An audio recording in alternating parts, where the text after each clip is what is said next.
நீங்கள் 4 வருஷம் ஆச்சு 5 வருஷம் ஆச்சு, உங்களை திருப்பி திருப்பி தலைவராக வைக்கிறதுக்கு இது என்ன திராவிட கட்சியா? அவங்க எப்படி ஒத்துக்குவாங்க? அகில இந்தியா முழுவதும் அவர்கள் வைத்திருக்கும் கொள்கைப்படி அண்ணாமலையை மாற்றணும். அதுதான் அவங்களுடைய முடிவு. அதை அண்ணாமலை புரிஞ்சுக்கணும். நம்ம கட்சியில் ஒரு தடவைக்கு மேலே வராது அப்படிங்கிறத புரிஞ்சுக்கணும். இது நிலுவையில் இருக்க டிஎம்கே பார்த்தாங்க, ஆகா எல்லா இடமும் பிளாக் பண்ணுறாங்களே, செந்தில் பாலாஜி வழக்கறிஞர் அவராச்சும் விசாரிச்சா ஏதாச்சும் பண்ணலான்ட்டு யாருமே நம்ப முடியாது. வேறு மாநிலத்துக்கு மாற்றுகள்னு சுப்ரீம் கோர்ட்டில் இன்றைக்கி கேஸ் ஃபைல் பண்ணியிருக்காங்க. பாருங்கள், அதிசயம். பண்ணுன அயோக்கியத்துக்கு வேறு மாநிலத்துக்கு போனால் தீட்டிடுவானே. ஆனால் என்ன நம்பிக்கை தெரியுமா? நீங்கள் தமிழ்நாட்டுக்குள்ளே வர விட மாட்டீங்கன்னா உங்கள் பின்னாடி வரப்போகிற கூட்டமாக நாங்கள்லாம். எங்களுக்கு இது இல்லை. நான் சொல்கிறேன், நிர்மலா சீதாராமன் சுத்த தமிழச்சி. வைகோ உங்களுக்கு தான் சொல்கிறேன், நீங்கள் சுத்த தமிழர் இல்லை. தமிழ்நாட்டில் உள்ளே கால் வைப்பதற்கு நிர்மலா சீதாராமனுக்கு தகுதி இருக்கிறது, அதற்கான இதுவும் இருக்குது.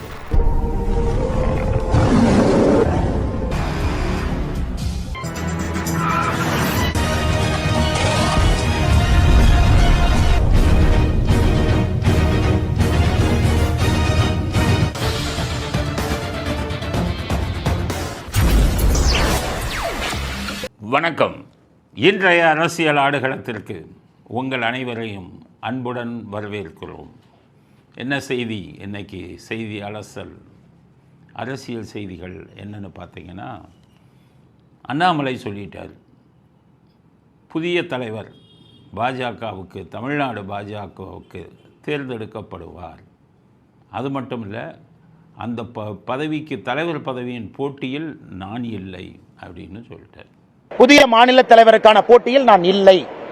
சரி, அப்போ புதிய தலைவர் தேர்ந்தெடுக்கிறதுக்கு முடிவு பண்ணிட்டான்.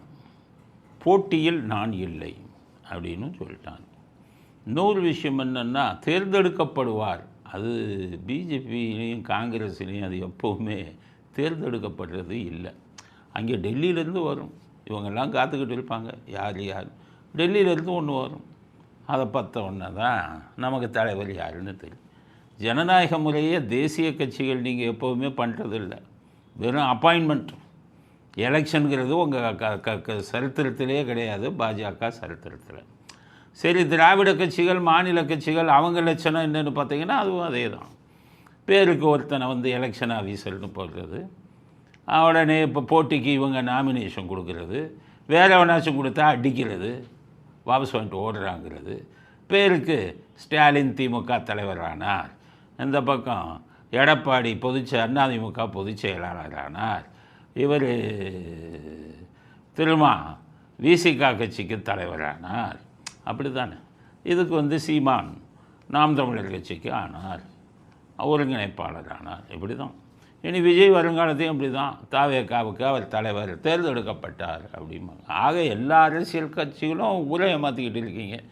ஒருத்தராவது எலெக்ஷன் வச்சு நீங்கள் நாமினேஷன் போட்டு யார் வேணாலும் நில்லையா கட்சியிலன்னு சொல்லி நின்று அதுக்கு ஒரு தேர்தலை வச்சு அதில் ஜெயித்து வருபவர் தான் உண்மையாக ஜனநாயக முறையில் தேர்ந்தெடுக்கப்பட்டவர். அதை மாநில கட்சிகள் இவங்க யாருமே பண்ணுறதில்லை. ஆனால் மாநில ஆட்சிகள் பேருக்கு ஒரு எலெக்ஷன் ஆஃபீஸர்னு போட்டு பண்ணுவான். இந்த அகில இந்திய கட்சிகள் பிஜேபி காங்கிரஸில் எல்லாம் அங்கேருந்து இவங்க தான் தலைவர்னு வரும். அப்படி ஒரு தலைவர் நியமிக்கப்பட போகிறார் அப்படிங்கிறது செய்தி. பிஜேபிக்கு யாரை போடுறாங்க அப்படிங்கிறது கடவுளுக்கே வெளிச்சம். இதுக்கிடையில் அண்ணாமலை என்ன பண்ணிட்டாருன்னு கேட்டிங்கன்னா, அதுதான் இப்போ எனக்கு நான் என்ன சொல்கிறேன்னா, அரசியலில் கொஞ்சமாச்சு நேர்மை இருக்கணும்பா. நான் அதைத்தான் சொல்கிறேன். யாராக இருந்தாலும் நேர்மையாக போங்க. நல்லவர்களாக இருந்தால் மட்டும் போதாது, நேர்மையாக கடைப்பிடிங்க. இப்போ அண்ணாமலை தலைவராக தேர்ந்தெடுக்க வேண்டும்னு இமெயிலாக பறக்குது. எங்கே பறக்குது? அமித்ஷாவுக்கு இமெயில் அடிச்சுக்கிட்டே இருக்காங்க, ரெஜிஸ்டர் போஸ்ட்டு வச்சுக்கிட்டே இருக்காங்க. இதெல்லாம் இயற்கையாக வந்ததா? அண்ணாமலையே அந்த மாவட்ட தலைவர்களை கூப்பிட்டானே, அடிங்கண்ணே அமித்ஷாவுக்கு அடிங்க, இமெயில் போடுங்க, லெட்டரை போடுங்க. இந்த ஒரு செயற்கையை அவர், இதுதான் எங்களுக்கு பிடிக்கல. தமிழ்நாடு சரித்திரம் அப்படி இல்லை. அண்ணாமலைக்கு என்ன சொல்கிறாங்க, தமிழ்நாடு சரித்திரம் அப்படி இல்லை. இப்போ எனக்கு விவரம் தெரிஞ்சதுலேருந்து காமராஜர் இதே எனக்கு விவரம் தெரியாது. என்னுடைய தந்தையார் சொன்ன பல விஷயங்களை நான் அலசி ஆராய்ஞ்சு தான் அதற்கான ஆதாரங்களை எல்லாமே என்கிட்ட வச்சுருக்கேன்.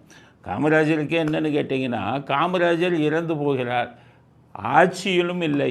10 லட்சம் பேர் வந்தான் இறுதி ஊர்வலத்துக்கு. இந்த 10 லட்சம் பேரையும் காங்கிரஸ்காரன் லாரியை வச்சோ பஸ்ஸை வச்சோ காசு கொடுத்தோ கூட்டிகிட்டு வரல. இயற்கையான செல்வாக்கு. இதுதான் நாட்டுக்கு ஒரு மனிதன், ஒரு அரசியல்வாதி இறந்தால் அவங்க உயிரோடு இருக்கும்போது எவ்வளவு நல்லது செஞ்சாங்களோ அதை அன்றைக்கி இறந்த அன்றைக்கி பார்க்கலாம். காமராஜருக்கு சாதா இயற்கையாகவே வந்தது. அண்ணாதுரை இறந்தார், 15 லட்சம் பேர் வந்தான், சென்னையை ஆடி போச்சு. ஆயிரக்கணக்கான பேர் மொட்டை போட்டான். அதுதான் செல்வாக்கு. அப்படிப்பட்ட செல்வாக்கை தான் நீங்கள் வளர்த்துக்கணும்னு நாங்கள் கேட்டுக்கிறோம். செயற்கையான செல்வாக்கு முக்கியம் அல்ல, இயற்கையிலே எத்தனை பேர் வந்தான். இவருக்கு 69 இவர் வரும்போது, அண்ணாதுரை வரும்போது எத்தனை பேர் வந்திருக்கான் கணக்கு எடுத்து பாருங்கள். அடுத்து எம்ஜிஆர் எடுங்க, 10 லட்சம் பேர் தானாக கூடினா 15 லட்சம். அண்ணாதுரை இதையும் அடிச்சிருச்சுன்னு சொன்னாங்க, தானாக வந்தான் அதிமுக காரன்லாம். ஜெயலலிதா அவர்கள் கூட இவங்க கூட்டிகிட்டு வரல, தானாக வந்தான். ஏன் விஜயகாந்துக்கே நல்ல கூட்டம் வந்ததே. அப்போ என்ன அர்த்தம்? இவர்களுக்கெல்லாம் செல்வாக்கு, உண்மையான செல்வாக்கு தானாக வரான் தொண்டன். பாஜகவை பொறுத்தவரை எனக்கு பிடிக்காதது அண்ணாமலைகிட்ட நல்ல தலைவராக இருந்தாலும் நேர்மையான தலைவராக இருங்க. இங்கே ஒரு பொய்யை வச்சு வார் ரூம்னு வச்சுக்கிட்டு வாழ்க அண்ணாமலை அண்ணாமலை செய்யும், இதெல்லாம் செயற்கை. அதனால தான் இவரும் சொல்லிட்டு போனார் நிர்மல்குமார், இவரை 420 மலை 420 வேலைலாம் என்னை செய்ய சொல்கிறாருன்ட்டு போனார். அது பண்ணாதீங்க. இமெயில் அனுப்புகிறீங்கன்னா தானாக தொண்டன் அனுப்பணும். நீங்கள் ஒவ்வொரு தலைவரையும் கூப்பிட்டு இமெயில் அனுப்ப வை, யூடியூப்பில் போடு, இது பண்ணி, இது இந்த மாதிரி ஒரு செயற்கை விளம்பரம் பாஜகவுக்கு தேவையில்லை. நல்ல தலைவராக வந்து நாட்டு மக்கள் உங்களை தானாக விரும்பி உங்களுக்கு செல்வாக்கு தானாக வரணும். அவர் நிறைய இமெயிலு அங்கே பார்த்தீங்கன்னா அவருக்கு புரிஞ்சு போச்சு அமித்ஷாவுக்கு யார் பண்ணுறா. அவங்கெல்லாம் ஐபியை கையில் வச்சுக்கிட்டு இருக்கான், இதை வச்சுக்கிட்டு இருக்கான். அவங்கள புட்டாளா? அவங்களுக்கு தெரியாது, வச்சுக்கிட்டு தெரிஞ்சுக்கிச்சு. அண்ணாமலை சொல்லியே அனுப்புகிறாங்க அந்த மாதிரி அப்படின்ட்டு.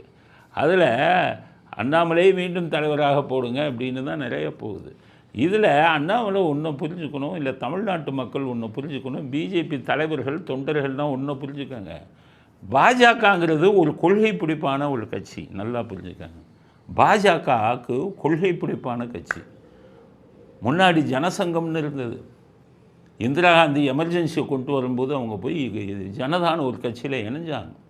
அதுக்கப்புறம் 1989 தான் கட்சி ஆரம்பித்தாங்க பிஜேபி. பில்லர் 2 தூண்கள் யார் தெரியுமா அந்த கட்சிக்கு? அடல் பிஹாரி வாஜ்பாய், அத்வானி, 2 தலைவர்கள் தான் தூண்.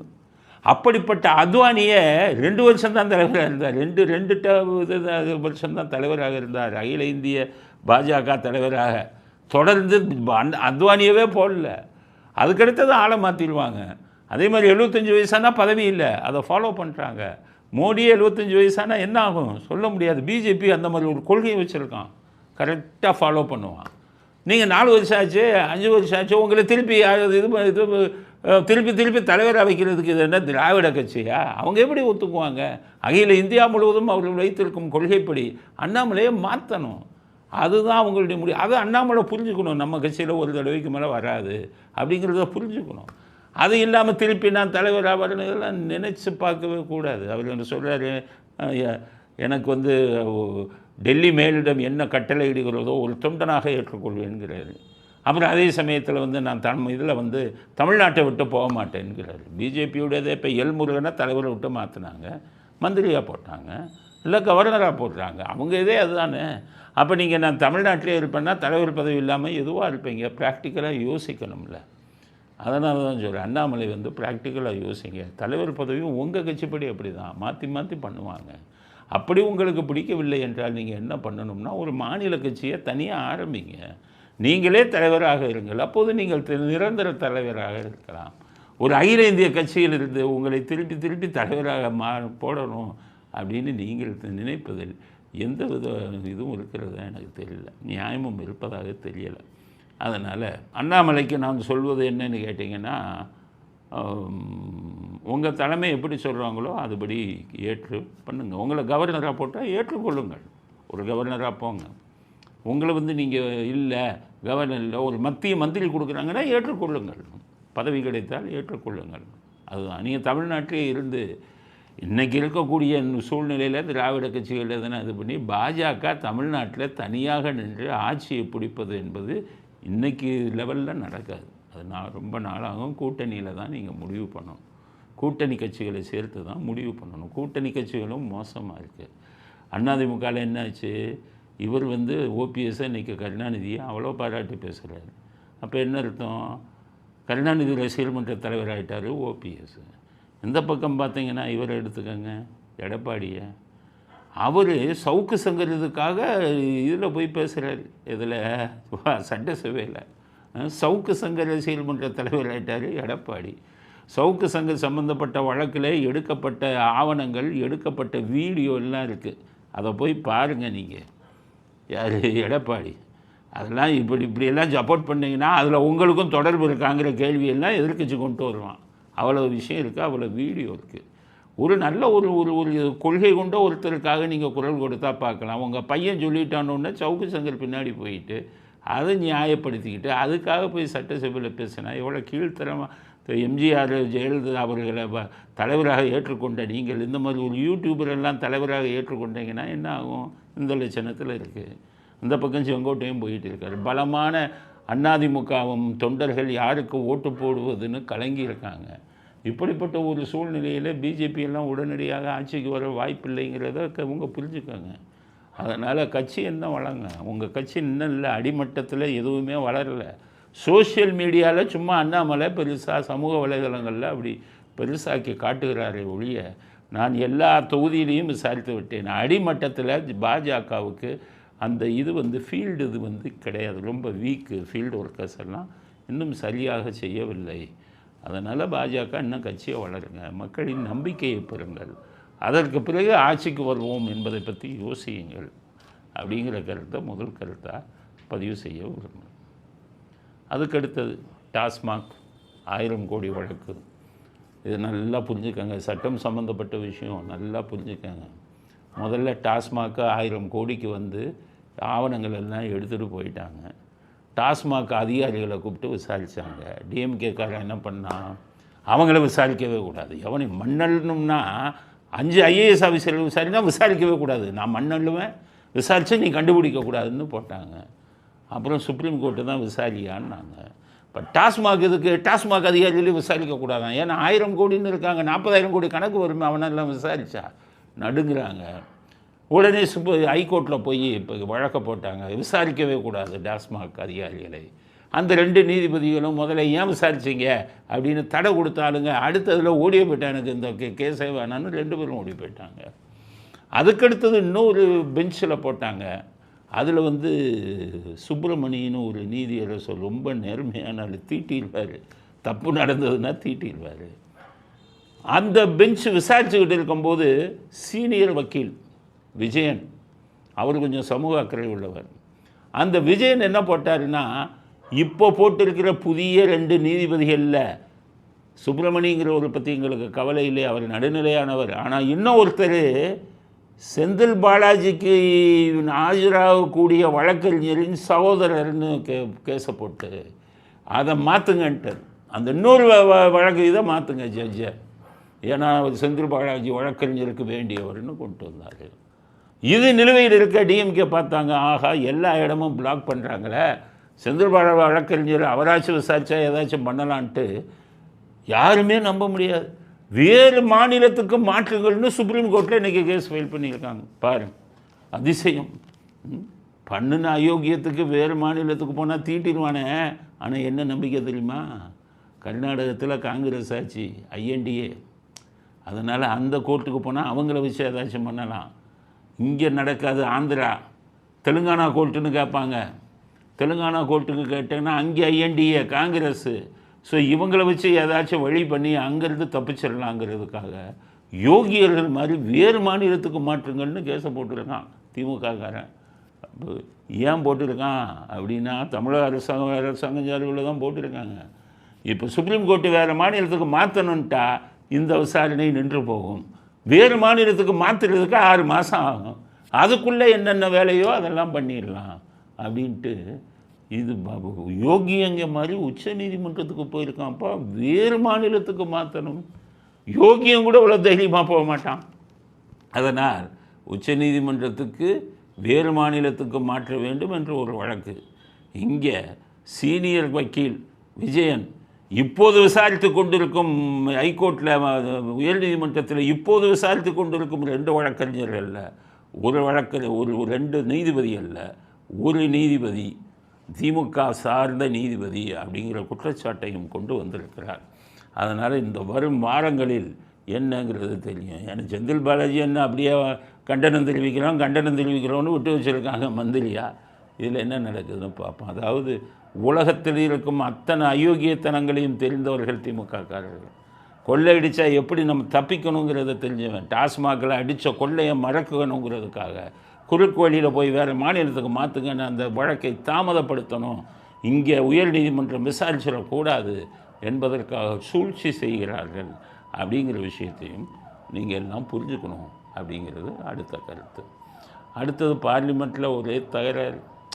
நம்ம வைகோ அவங்க வைகோ இவர் பார்த்து கேட்குறாரு, நிர்மலா சீதாராமனை தமிழ்நாட்டுக்குள் காலடி எடுத்து வைக்க முடியாது, வைகோவுக்கு பட்டா போட்டு கொடுத்துட்டானா தமிழ்நாட்டில். ஒரு தொகுதிக்கு 10 பேர் கிடையாது, ஒரு தொகுதிக்கு எந்த தொகுதியில் 234 தொகுதியிலே தனியாக நின்னா டெபாசிட்டா 500 ஓட்டு கிடைக்காது, உங்கள் பலம் தமிழ்நாட்டுக்குள் நுழைய முடியாதுன்னு இவருக்கு பட்டாவா போட்டு கொடுத்துருக்காங்க. நீங்களே வந்தேரின்னு சொல்லி சீமான் சொல்கிறாரு, உங்களுக்கே தமிழ்நாடு சொந்தம் இல்லைன்னு சீமான் சொல்கிறாரு, நான் சீமானே சொல்கிறாரு. அப்போ வந்தேரின்னு சீமானால் வர்ணிக்கப்பட்ட நீங்கள் தமிழ்நாட்டில் இன்னொருத்தங்க அந்த நிர்மலா சீதாராமன் காலடி எடுத்து வைக்கக்கூடாதுன்னு சொன்னீங்கன்னா எவ்வளவு வேடிக்கையான விஷயம். அதுக்கு நிர்மலா சீதாராமன் பதில் சொல்கிறாங்க, இந்தியா முழுவதும் யார் எங்கு வேண்டுமானாலும் போகலாம். தமிழ்நாட்டில் காலுவை பார்க்கிறேன், you enter Tamil Nadu I see you. நீங்க அப்படி பேசுறது தப்பு, நீங்க அப்படி பேசுறது ரொம்பவே தப்பு. இந்த நாட்டில் யார் வேணாலும் எங்க வேணாலும் கால் வைப்போம், யாருக்கும் அதிகாரம் இல்லை. உயிர் அங்கே காரி துப்புறாங்க. இவ்வளோ பெரிய சீனியரு, இவ்வளோ பெரிய எத்தனையோ தடவை எம்பியாக இருந்திருக்கார். ஒரு பொறுப்பு இல்லாமல் தமிழ்நாட்டுக்குள்ளே ஒருத்தர் வர முடியாதுன்னு சொல்கிறதுக்கு உங்களுக்கு என்ன அதிகாரம்? அந்தளவுக்கு உங்களுக்கு ஒரு சக்தி இருக்காது. திமுக ஸ்டாலின் சொன்னாலும் அவங்க கட்சிக்கு நிறையா தொண்டர்கள் இருக்கான். அதனால் இவர் என்னமோ உள்ளே வரக்கூடாது, பொழைச்சிட்டிங்கப்பா அவங்க திராவிடர், மற்றவனை பயமுறுத்துறது, இது பண்ணுறது என்னமோ இவங்களுக்கு தான் பட்டா போட்டு கொடுத்துருக்காங்கிறது. இப்போ நாங்கள்லாம் யார்? நீங்கள் தமிழ்நாட்டுக்குள்ளே வர விட மாட்டிங்கன்னா உங்கள் பின்னாடி வரப்போகிற கூட்டமாக நாங்கள்லாம்? எங்களுக்கு இது இல்லை. நான் சொல்கிறேன், நிர்மலா சீதாராமன் சுத்த தமிழச்சி, வைகோ உங்களுக்கு தான் சொல்கிறேன், நீங்கள் சுத்த தமிழர் இல்லை. தமிழ்நாட்டில் உள்ளே கால் வைப்பதற்கு நிர்மலா சீதாராமனுக்கு தகுதி இருக்கிறது, அதற்கான இதுவும் இருக்குது, அதிகாரம் இருக்குது. ஒரு மந்திரிங்கிற முறையில் உங்களுக்குத்தான் இந்த தமிழ்நாட்டில் குடியிருப்பதற்கே தகுதி இல்லை. சீமான் சொல்வது போல் கீழ்த்தரமாக பேசாதீர்கள். அங்கே போய் ஒரு பிஜேபி எம்பி பேசுகிறாங்க, பிஜேபி எம்பி என்ன பேசுகிறாங்க, ஹிந்தியில் பேசுகிறாங்க, உடனே வைகோ பதில் கொடுக்குறாரு. அப்போ அமித்ஷா என்ன கேட்குறாரு, உங்களுக்கு எப்படி ஹிந்தி தெரியும், நீங்கள் தான் ஹிந்தி ஒழிகங்கிறீங்களே. இப்போ ஹிந்தியில் பேசினார் ஒரு பிஜேபி எம்பி, அதுக்கு பதில் பேசுகிறீங்கன்னா உங்களுக்கு ஹிந்தி தெரிஞ்சிருக்கு. அப்போ நீங்கள்லாம் ஹிந்தி படிச்சுக்கிறது, தமிழ்நாட்டில் இருக்கிற மற்றவனெல்லாம் அப்பாவிகள்லாம் ஹிந்தி படிக்காதுன்னு குதிக்கிறதா நாக்கப்படுங்கிற மாதிரி கேட்டார் அமித்ஷா. வைகோட்டிலிருந்து பதில் வரும்னு பார்த்தாங்க, ஒரு பதிலும் இல்லை. எவ்வளவு கீழ்த்தரமான அரசியல்வாதிகள் தமிழ்நாட்டில் இருக்காங்க பாருங்கள். ஒரு நாட்டோட முதலமைச்சர் சுத்த தமிழச்சி நிர்மலா சீதாராமன், நீங்கள்லாம் எங்கிருந்தோ வந்தது, நீங்கள்லாம் ஈவேரா கூட்டையா வந்தீர்கள் நீங்கள்லாம். அதுக்காகத்தான் திராவிடம்னு வச்சுக்கிட்டு ஒழிஞ்சுக்கிட்டு இருக்கீங்க. சீமான் நாம் தமிழர்னு ஏன் வச்சாருன்னா என்ன தமிழன்னு சொல்கிறதுக்கு. உங்களுக்கு வைக்கிறதுக்கு தகுதி இருக்கா? வச்சு பாருங்கள் யாராச்சும். அடிப்படை தகுதியே கிடையாது. மற்றவங்களை உள்ளே வரக்கூடாதுன்னு சொல்வதற்கு நீங்கள் யார் அப்படிங்கிறத வைகோவுக்கு கடுமையான கண்டனத்தை நிர்மலா சீதாராமனுக்கு எதிராக பதியப்பட்ட விஷயம் இந்திய இறையாண்மைக்கு எதிரான விஷயம். அதனால் வைகோவுகளை போய் படிங்க. இன்னும் இது வயசானதுனால இதாகி போச்சுன்னு நினைக்கிறேன். இன்னும் போய் படிங்க. இப்போ எம்பி ஆகிட்டீங்கல்ல, போய் இப்போ இதை படிங்க, அரசியல் சட்டத்தை நல்லா படிங்க அப்படின்ட்டு வைகோவுக்கு கடுமையான கண்டனத்தை தெரிவித்துக் கொள்கிறோம். அடுத்தது தமிழ்நாட்டில் உணவு பாதுகாப்பு அதிகாரிகள், உணவு பாதுகாப்பு துறைன்னு ஒன்று இருக்குது தமிழ்நாட்டில். அதுக்குன்னு சில அதிகாரிகள் இருக்காங்க. அவங்களுடைய வேலை என்னன்னு கேட்டிங்கன்னா, இந்த உணவு சம்பந்தமான பொருட்கள் எல்லாம் கலப்படமாக இருக்கா, எதெல்லாம் சரி இது பண்ணுறாங்க, சுகாதாரத்தோடு செய்கிறாங்களா, இதையெல்லாம் பரிசோதனை செய்வது தான் தமிழ்நாடு உணவு பாதுகாப்புத்துறை அவங்க சமீபத்தில் என்ன பண்ணாங்க, காய்கறிகள் எல்லாம் ரசாயனம் கலந்து பழுக்க வைக்கிறதா ஒரு செய்தி இருக்குது. அதனால் என்ன பண்ணாங்க, அது தர்பூசணி, இது ஏப்ரல் மாதம் வெப்பகாலம், தர்பூசணி அதிக விற்பனை ஆகுது. அதை போய் பார்த்துட்டு பரிசோதனை செஞ்சுட்டு என்ன சொல்லிட்டாங்க, இதில் ரசாயனத்தை கலக்கிறார்கள் அப்படிங்கிறத சொல்லிட்டாங்க. மக்கள் அந்த ரசாயனம் கலந்த பழங்களை சாப்பிட்டா புற்றுநோய் கூட வரும். இதை ஓப்பனாக சொல்லிட்டாங்க. அது பெரிய பிரச்சனையாச்சு. அதை பற்றி பல போராட்டங்கள் இதெல்லாம் நடத்தினாங்க, வியாபாரிகள் சங்கமெல்லாம். இது நடந்துக்கிட்டு இருக்கும்போது இன்னொரு பிரச்சனை, பிலால் பிரியாணி கடை அப்படின்னு பெரிய ஹோட்டல் இருக்குது. அந்த பிலால் பிரியாணி கடையில் பிரியாணியை சாப்பிட்ட சில மாணவர்கள் உடல்நலம் பாதிக்கப்பட்டு காவல்துறையிட்ட போய் புகார் கொடுத்தாங்க.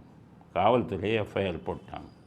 காவல்துறை இந்த மாதிரி உணவு சம்மந்தப்பட்ட எஃப்ஐஆர் போட்டால் உணவு பாதுகாப்புத்துறையில் போய் அந்த எஃப்ஐஆரை கொடுத்து இந்தந்த இடத்துல உணவு சரியில்லைன்னு சொல்லி புகார் வந்திருக்கு, அதில் பாதிக்கப்பட்டிருக்காங்க மாணவர்கள் அப்படின்னு சொல்லணும். ஸோ காவல்துறை தன்னுடைய கடமையை இந்த மாணவர்கள் பாதிக்கப்பட்டார்களே உடல்நலம், அதெல்லாம் எஃப்ஐஆரில் போட்டு உணவு பாதுகாப்புத்துறையில் நேராக போய் சார் இந்த 2 பிலால் ஹோட்டலில் சாப்பிட்டு இந்த மாதிரி இதாக இருக்காங்க, நாங்கள் வழக்கு பதிவு செஞ்சுருக்கோம், நீங்கள் நடவடிக்கை எடுங்கள் அப்படின்ட்டாங்க. உடனே இன்றைக்கி உணவு பாதுகாப்பு அதிகாரிகள் காரில் அப்படியே வராங்க, பிலால் பிரியாணி கடைக்கே வராங்க. மவுண்ட் ரோட்டில், சென்னை மவுண்ட் ரோட்டில் பெரிய கடை இருக்குது. அந்த பிலால் பிரியாணி கடைக்கு உணவு பாதுகாப்புத்துறைகள் அதிகாரிகள் வராங்க. கார் நிற்கிது வாசலில். கொஞ்ச நேரத்தில் நமக்கு வந்த செய்தி, ஃபோன் ஒன்று வருது அந்த பிலால் அந்த உணவு பாதுகாப்புத்துறை அதிகாரிக்கு. அவர் அங்கேயே நின்றவர் 5 நிமிடம் 10 நிமிடம் நின்றவர் திரும்பி போயிடுறாரு, சோதனையே செய்யாமல். இப்போ இவங்களோட குற்றச்சாட்டு, மீடியாவோட குற்றச்சாட்டு, அது ஏற்கனவே மாணவர்கள் சாப்பிட்டு அவங்க உடல்நலம் சரியில்லாமல் புகார் கொடுத்துருக்காங்க. புகாரின் அடிப்படையில் பரிசோதனை செய்ய வந்தவரை நமது ஆளுங்கட்சி அரசியல் தலைவர்கள் ஃபோன் பண்ணி டெஸ்ட்டுக்கே போகாத, பரிசோதனைக்கே போகாதுன்னு அந்த ஓட்டலுக்கு ஆதரவாக பேசியிருக்காங்க. அதனால தான் அவங்க திரும்பி போயிட்டாங்க பரிசோதனை செய்யாமல் அப்படின்னு சொல்லியிருக்காங்க. இதுக்கு இடையில் அந்த சில அதிகாரிகள் மாற்றப்பட்டதாகவும் செய்தி வந்திருக்கு. இப்போ இது பூரா சோஷியல் மீடியாவில் பெருசாகிடுச்சு, சமூக வலைதளங்களில் வீடியோவே போட்டு சில டிவி இவங்களே போட்டாங்க. டிவியில் இந்த பாலிமர் நியூஸ்னு ஒன்று இருக்குது, அவன் தான் கரெக்டாக போடுறாங்க. அவள் பணம் வாங்குறதில்ல, மற்ற டிவி பூரா பணம் வாங்குகிறான், பணம் வாங்கிட்டு இதெல்லாம் போட மாட்டான். ஸோ அந்த அதிகாரிகளை விட்டு இப்போ உடனே ஸ்டாலினும் அவங்க கூப்பிட்டு ஏன்யா நீ இல்லைன்னு அறிக்கை விடணுன்னு. இப்போ அந்த அதிகாரி இல்லை நான் வந்தேன், இப்போ பரிசோதனை செய்ய தான் வந்தேன், வரும்போது எனக்கு உடல்நிலை சரியில்லாமல் போயிடுச்சு, உடனே என் மனைவிக்கு ஃபோன் பண்ணி நான் ஆஸ்பத்திரிக்கு போகிறேன்னு சொல்லிட்டு திரும்பி போயிட்டேன்னு ஒரு கட்டுக்கதையை அவர் கிளப்பி விட்டுருக்காரு. இவங்க பயமுறுத்தி, இல்லைன்னா உன்னை ஆக்ஷன் எடுவேன். பாருங்கள், நாட்டில் நடக்கிற அநியாயத்துக்கு மனசாட்சியோட ஆக்ஷன் எடுக்கிற அதிகாரிகளை தண்டிக்கக்கூடிய ஒரு கேவலமான அரசு இந்த தமிழ்நாட்டிலே நடந்து கொண்டிருக்கிறது. பிரியாணி மோசமாக இருந்தால் இந்த மறுபடியும் ஒரு ஹோட்டலில் பரிசோதனை செஞ்சால் தானே மற்ற ஹோட்டல்காரங்க பயப்படுவாங்க. கலப்பட உணவு வைக்கக்கூடாது, பழைய உணவுகளை வைக்கக்கூடாது அப்படிங்கிறது பயம் இருக்கும்ல. அந்த பயத்தை அந்த பயத்தை உருவாக்குவதற்காக வந்த அதிகாரிகளே இது அண்ணா திமுக குடும்பத்து இவங்க வேறு யாரும் ஃபோன் பண்ண முடியாது. ஒன்று ஸ்டாலின் பண்ணியிருக்கணும், இல்லை உதயநிதி பண்ணியிருக்கணும். என்னை பொறுத்தவரை உதயநிதியாக தான் இருக்கணும். ஏன்னா ஸ்டாலின் அவ்வளோ எல்லாம் இவர் தானே. உதயநிதிக்கு ஃபோன் பண்ணி நிறுத்திட்டாங்கங்கிறது எவ்வளவு வேதனைக்குரிய விஷயம். இவங்களுக்கு வேண்டிய ஒரு ஆளை காப்பாற்றுறதுக்காக தமிழ்நாட்டு மக்களுடைய உயிரை பணயம் வைக்கிறார்களா அப்படிங்கிற கேள்வியையும் அவர்களை பார்த்து கேட்க விரும்புகிறேன். அடுத்தது கம்யூனிஸ்ட் கட்சி. அந்த கம்யூனிஸ்ட்டுன்னு நினச்சிடாதீங்க, ஜோதி பாசு கம்யூனிஸ்ட்டுன்னு நினச்சிடாதீங்க. அவங்க உண்மையான கம்யூனிஸ்ட். ஜோதி பாசு முதலமைச்சர் இன்னமே நான் நிற்க மாட்டேன், எனக்கு 86 வயசு ஆயிடுச்சுன்னு விலகி போகும்போது ஒரு சின்ன தகரப்பெட்டி, அதுக்குள்ளே 4 பைஜாமா, சட்டை, பேண்ட்டு 4 எடுத்து வச்சுட்டு இப்போ கிளம்புனார். பேங்க் அக்கௌண்ட்டில் பார்த்தீங்கன்னா 10,000 15,000 அவ்வளோதான். ஒரு பொட்டியை தூக்கிட்டு போனார். அதுதான் உண்மையான கம்யூனிஸ்ட். இன்றைக்கி இருக்கான் பாருங்க, எல்லாம் திருடன், பயங்கரமான திருடன். நான் சொல்லலை, எலெக்ஷன் கமிஷன் சொல்லுது. திமுகலேருந்து 50 கோடி வாங்கியிருக்காங்க 2 கம்யூனிஸ்ட்டும். நான் சொல்லலை, எலெக்ஷன் கமிஷன் சொல்லுது. உண்டியல் குளிக்கிட்டு இருந்த ஆளுங்க, நீதி நியாயம் நேர்மைன்னு பேசிக்கிட்டு இருந்த ஆளுங்க, எளிமையாக வாழ்ந்து இந்த இந்தியாவுக்கே எடுத்துக்காட்டாக விளங்கினவங்க. அப்படிப்பட்ட அரசியல்வாதிகள் ஸ்டாலினில் 50 கோடி வாங்குகிறான் அப்படின்னு சொல்லி இவங்க சொல்லிட்டாங்க. இப்போ கூட ஒரு செய்தி பரவிக்கிட்டு இருக்குது, மாநாடு நடந்திருக்கு, டொனேஷனுக்கு போயிருக்காங்க. முன்னாடியெல்லாம் உண்டியல் கொடுக்குறது இல்லை. உண்டியல் கொடுக்கணுன்னா 5 ரூபா போடுவான், 10 ரூபா போடுவான். நமக்கு எப்படி பணம் சேருது? ஸ்டாலின்கிட்ட போய் உண்டியலுக்கு போயிட்டான், எங்களுக்கு கொடுக்கணும். ஸ்டாலின் 15 கோடி ரூபாய் கொடுத்தாருங்கிறது அன்அஃபிஷியல், அதாவது உறுதிப்படுத்தப்பட்டாத தகவல். 15 கோடி. ஆக ஸ்டாலின் தான் கொள்ளையடிக்கிற பணத்தில் கூட்டணி கட்சிகளுக்கு பிரித்து கொடுக்குறாரு அப்பப்போ. அதனால தான் கூட்டணி கட்சிகள் பூரா வெளியில் போகாமல் இருக்கான். வேல்முருகன் ஒருத்தர் தான் எதிர்க்கிறார், மற்றவங்கெல்லாம் ஜாலியாக அடிக்கிறான். அதனால் எல்லாருக்கும் பணம் அடிக்கக்கூடிய கொள்ளையில் போய் நின்றுறாங்களாம். அவங்க டாஸ்மாக் இந்த 1000 கோடி வந்தோடனே போய் நின்றுட்டாங்களாம். சார் 1000 கோடின்னு வந்திருக்கு, அதுக்கு என்னென்னாரான், நான் பேசாமல் இருக்கணும்னா கொஞ்சம் கவனிங்க. சரிப்பா, அவங்களுக்கு பூரா அதை கொடுத்து விடு. ஆக கொள்ளையடிக்கிறதுல கூட்டணி கட்சிகளுக்கு பங்கு கொடுத்துக்கிட்டு இருக்கார். அதனால தான் கம்யூனிஸ்ட் கட்சிக்காரனுக்கு 15 கோடி கொடுத்துருக்காரு அப்படின்னு செய்தி வந்துருக்கு. கம்யூனிஸ்ட் மாநாடுக்கு அவர் கூப்பிட்டா அவர் என்ன சொல்கிறாரு, உண்மையான கம்யூனிஸ்ட் எங்கள் அப்பாங்கிறார். அவங்க அப்பா உண்மையான கம்யூனிஸ்டான். பாவீங்களா, 1,76,000 கோடியை கொள்ளையடித்து வெளிநாட்டு எல்லாம் கம்பெனிகள் ஆரம்பிச்சுக்கிட்டு இருக்கீங்க. நீங்கள் போய் உண்மையான கம்யூனிஸ்டுக்காரன்னு சொன்னீங்கன்னா, உண்மையான கம்யூனிஸ்டுக்காரன் உங்கள்கிட்ட வந்துக்கிட்டு பிச்சை எடுக்கிறான் 20 கோடி 30 கோடின்னு எலெக்ஷனுக்கு. நீங்கள் ஊரை பூரா கொள்ளையடித்து ஆயிரக்கணக்கான 30,000 கோடிங்கிறாரு பிடிஆர். ஆனால் லட்சம் கோடி பல லட்சம் கோடியை தாண்டிட்டீங்க. உங்களை போய் உண்மையான அதுவும் கருணாநிதியை போய் உண்மையான கம்யூனிஸ்ட் எங்கள் அப்பாங்கிறாரு. 2 விஷயம் சொல்லியிருக்காரு. உண்மையான கம்யூனிஸ்ட் எங்கள் அப்பா, அடுத்தது அதனால் தானே எனக்கு அவர் ஸ்டாலின்னு பேர் வச்சார். ஸோ 2க்குமே பதில் சொல்லணும். உண்மையான கம்யூனிஸ்டா கருணாநிதி அப்படின்னா, கருணாநிதி எப்படின்னா அவங்களுக்கு தெரியாது. எல்லா கம்பெனிகள்லேயும் போய் திமுக இது ஆரம்பிச்சு சொல்வார், யூனியன், திமுக யூனியன். இப்போ பிஎன்சி மில்ஸ்னு ஒரு இது இருந்தது. அதில் அப்போ அந்த காலத்தில் 17,000 18,000 பேர் வேலை போச்சு. அந்த பிஎன்சி மில்ஸ்ன்னு இருக்கும்போது அங்கேயே சங்கங்கள் இருந்தது. இவர் ஒரு சங்கம், திமுக சங்கம்னு உருவாக்கி அந்த மேனேஜ்மெண்ட்டு பாவம் 17,000 பேருக்கும் வேலை போச்சு. ஆட்சியில் இருக்கும்போது அவர்களுக்கு எந்த உதவியும் செய்யவில்லை, உத்தரவும் தான் செய்தார். அந்த கம்பெனி மூடுறதுக்கு என்னென்ன அன்னைக்கு அவர் முதலமைச்சராக இருந்தார், அத்தனை தொழிலாளர்களையும் காட்டி கொடுத்தார். அடுத்து வாங்க, இன்னைக்கு போக்குவரத்து தொழிலாளர்கள் அத்தனை பேரும் பாவம் பென்ஷன் பணம் செட்டில் ஆகாமல் உட்காந்து காத்துக்கிட்டு இருக்கான். உங்கள் அப்பாவை கம்யூனிஸ்ட்டுங்கிறீங்களே, உங்கள் இயக்கத்தை கம்யூனிஸ்ட் இயக்கமாக இருக்கிறீங்களே, போக்குவரத்து தொழிலாளர் இப்போ பென்ஷன் இது கிடைக்காமல் இருக்கானே, அவங்கள பார்க்குறதுக்கு அவங்களுக்கு செய்ய வேண்டியதை செய்கிறதுக்கு வக்கு இருக்கு அவங்களுக்கு. ஸ்டாலின் உங்களை கம்யூனிஸ்ட்டு பெருமையாக சொல்கிறீங்களே, அத்தனை அரசு ஊழியனும் வேலை நிறுத்தம் பண்ணிக்கிட்டு இருக்கான்.